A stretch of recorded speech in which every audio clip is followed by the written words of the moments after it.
जय गुरुदेव, जय गायत्री माता। प्रज्ञा पुराण भाग 2। इसमें गुरुदेव जी ने आगे लिखा है कि पारसी धर्म के पैगंबर माने जाने वाले जरथुस्त्र शिक्षा प्राप्त करके विद्वान बन गए थे। उनके गुरु उनसे न केवल प्रसन्न थे बल्कि उन्हें शिष्य के रूप में पाकर अपने आप को गौरवान्वित अनुभव करते थे। उनकी सफलताओं से प्रसन्न होकर उनके पिता पुरुषप ने उनसे पूछा, मेरी कौन सी संपत्ति चाहते हो, मांग लो। जरथुस्त्र बोले, पिताजी अपना कमर बंद दे दें। पुरुषप आश्चर्य में पड़ गए। मूल्यवान संपदाओं को छोड़कर सामान्य कमर बंद मांगा। पूछा, ऐसा क्यों? जरथुस्त्र ने कहा, आपने जीवन भर आदर्शों के लिए कमर कसकर पुरुषार्थ किया है। शैतान के विरुद्ध देवत्व की विजय सुनिश्चित करने के अभिमान में मुझे लगना है। आपका कमरबंद मेरा आत्मविश्वास बढ़ाता है। पिता को विश्वास हो गया, साधनों की अपेक्षा आदर्शों को मूल्यवान समझने वाला यह होनहार बालक अवश्य महान बनेगा। पुरुषार्थी पुरोहित। उन दिनों पुरोहितों की चांदी थी। कथा और कर्मकांड के सहारे से वे विपुल दक्षिणा बटोरते थे। पद्मनाभ ने नया मार्गदर्शन किया। वे उच्च कोटि के विद्वान थे। उन्हें लकड़ी काटकर पेट भरने का धंधा अपनाया। धर्म कृत्यों को मन लगा कर करते रहे। जो मिलता उससे वहां के सत्कार्यों में लगा देते। जनता ने उन्हें भरपूर मान दिया। लालची पुरोहितों को मुंह छिपाए फिरते पद्मनाभ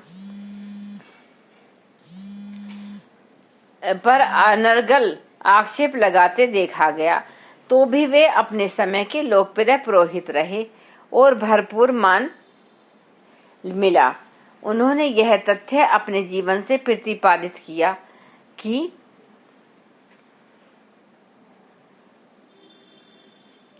पुरोहित्य को परमार्थ भाव से किया जा सकता है, व्यवसायी भाव उसके लिए आवश्यक नहीं। पाप का प्रायश्चित। अपने पिता बिंदुसार से सम्राट अशोक को सुविस्तृत राज्य प्राप्त हुआ था, पर उसकी तृष्णा और मान्यता ने उसे चैन नहीं लेने दिया। आसपास के छोटे छोटे राज्य उसने अपनी विशाल सेना के बल पर जीते और अपने राज्य में मिला लिए। उसके मन में कलिंग राज्य पर आक्रमण करने की उमंग आई।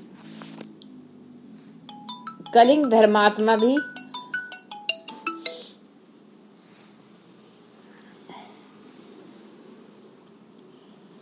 उसके मन में कलिंग राज्य पर आक्रमण करने की उमंग आई। कलिंग धर्मात्मा भी था और साहसी भी।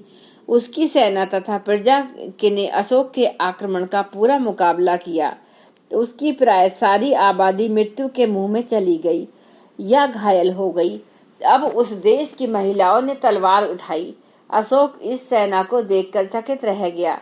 वह उस देश में भ्रमण के लिए गया तो सर्वत्र लाशें ही पटी देखी और खून की धारा बह रही थी। अशोक का मन पाप की आग से जलने लगा। उसने बौद्ध धर्म की दीक्षा ली और जो कुछ राज्य वैभव था उस सारे धन से बौद्ध धर्म का प्रसार किया तथा उपयोगी धर्म संस्थान बनवाए। अपने पुत्र और पुत्री को धर्म प्रचार के लिए समर्पित कर दिया। परिवर्तन इसी को कहते हैं। एक क्रूर और आतताई कहा जाने वाला अशोक बदला तो प्रायश्चित की आग में तपकर वह एक सन्यासी जैसा हो गया। आज के लिए बस इतना ही। ओम भूर्भुवः स्वः तत्सवितुर्वरेण्यं भर्गो देवस्य धीमहि धियो यो न प्रचोदयात्।